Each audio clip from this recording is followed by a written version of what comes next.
हम आपको बता रहे हैं हमारे हाउस में X is political party A, Z is political party B, on and on and on and on. But no, this is the election commission telling them that this is what our record says. Let me sir, Their explain record, this. Their Legal record, position. अरे सुन तो लेना. Their record has to be maintained for some purpose. It is not a purposeless, meaningless exercise. So before the constitution of the house, the only purpose is apparent. मैं कुछ अर्ज करूं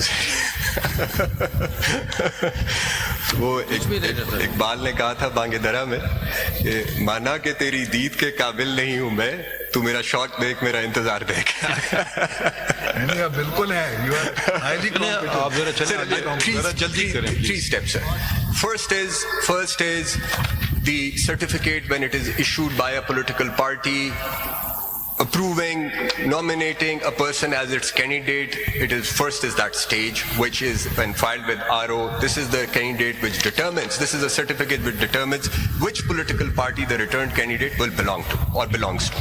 The second step is when an independent joins a political party under proviso to sub-rule 6 of Rule 96, it is that stage which is happening under the proviso to paragraph D, when the election commission will enter in its record whether it has joined a political party or not. Now, it is this stage which will determine whether that political party is going to get the benefit of addition of these independents to its tally for the purpose of reserved seats. And then the third stage where they go into the parliament and whether that they can constitute a parliamentary party or not. Now, my submission was that you cannot look at stages 2 and 3 in isolation. Because if you look at them in isolation, that independent returned candidate will become a member of that political party which had no seat in the house but will not be able to be a member of parliamentary party of that house. So any notification issued by anybody will have no consequence. That is my response, my lord, to this question. आप ये बता दें कि ये जो party बन गई independent से, इनके मेंबर तो जो पार्लियामेंट में बैठे हुए हैं उनका कोई पार्लियामानी लीडर नहीं होगा. माय लॉर्ड 63A का अगर आप पढ़ेंगे 1 में 63A1 उसमें अगर पार्लियामानी पार्टी के हेड के डिसीजन के बगैर आप वोट कास्ट करेंगे तो आप डिफेक्शन में आएंगे. तो क्या वो डिफेक्शन से आरी हो गए? My lord, my submission, the consequences if this submission is accepted will follow. My submission only was that you will have to read 51(6) in harmony with 63A, because under 51(6) you cannot permit a person joining a political party who had no returned candidate or nominee going into the assemblies, because in that case he will become a member of that political party but will not be able to become a member of parliamentary party. He will be an independent for the purpose of parliamentary party. But there would be a disharmony between these Is it two possible provisions. that there is a political party that, as per your interpretation, does not have, doesn't become a parliamentary party for the purposes of 51D, but subsequently, so reserve seat nahi milegi, but subsequently it does win a seat, it does get a seat, so it is a parliamentary party for all practical purposes. Is that possible? No, because you turn to clause 2 of 63A. We're not talking about reserve seats, we're No, just talking... I've understood the question.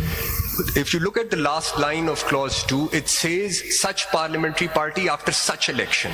So the events are taking place at the same time.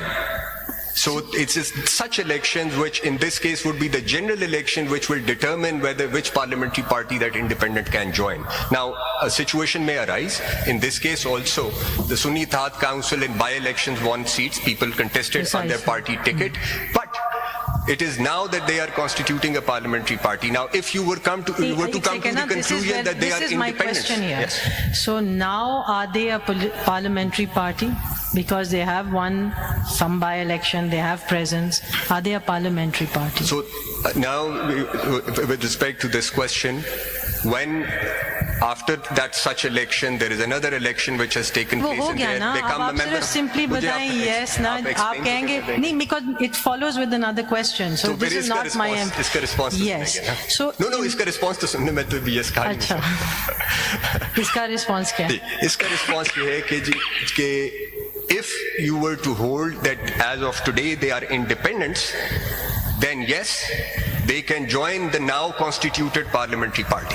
Now constituted But parliamentary I'm not party after asking about by-elections. independence. Let's just say they win some by-election, they become a parliamentary party. So my question is that then isn't there a conflict in the way the Election Commission is looking at how to read what is a political party for the purposes of contesting elections? So if it's not about the reserve seats, it's just about the right to contest in an election and the right to put out candidates. So they may not participate or they may subsequently become a parliamentary party, but for the purposes of the ECP's order, they are not a political party. Because your entire argument is that from a political party will flow the parliamentary party. So at some point they do become a parliamentary party, and for that they have to be a political party, otherwise they can't become one, as per your own argument. So how do we reconcile that and harmonize that with the argument made? Yes. They can work in tandem, 51(6) and 63A, in harmony, if your lordships and your ladyship were to come to the conclusion that under proviso to paragraph D, independent returned candidates can only duly join such political party who has won one seat in the house, in a house, and consequently अभी तो when they- reserve seat पे तो पहुंचते हैं ना जी. अभी तो we're just looking at whether they are a political party or not. So Your contention is they are not. नहीं, मैं ये कह रहा हूं कि for the purposes of 51(6), They are not a political party. they are not a political But party. for all other purposes they are, and now they are a parliamentary party. No, they are not a parliamentary party.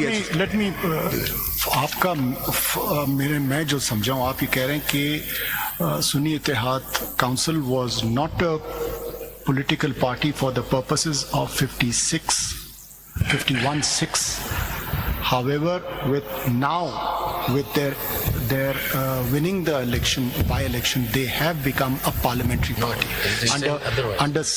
under Article 63(2). So they can now, after winning those 1 or 2 seats or 3 seats or 5 seats, they will now constitute a parliamentary party. Only if they But won the seats. अगर by-election में उनके ticket पे आ गए कोई, but in order for the independents to join such parliamentary party, That you will will take effect now. So they वो are बात होगी ना independents ji. as of today. मगर the question is that if they are not a political party, and the orders of the ECP doesn't say they're not a political party for the purposes of 51. It says simply that they are not a political party. So if they're not a political party, how do they become a parliamentary party? They don't become a parliamentary party if you look at 51(6) and you were to say We're that not any- looking at 51(6). Forget the reserve seats. Just to understand Oh, so- how this process works, because you Yes, said they become a parliamentary party. A political party does become a parliamentary party where its candidate or nominee actually wins a seat and goes into the so. assembly.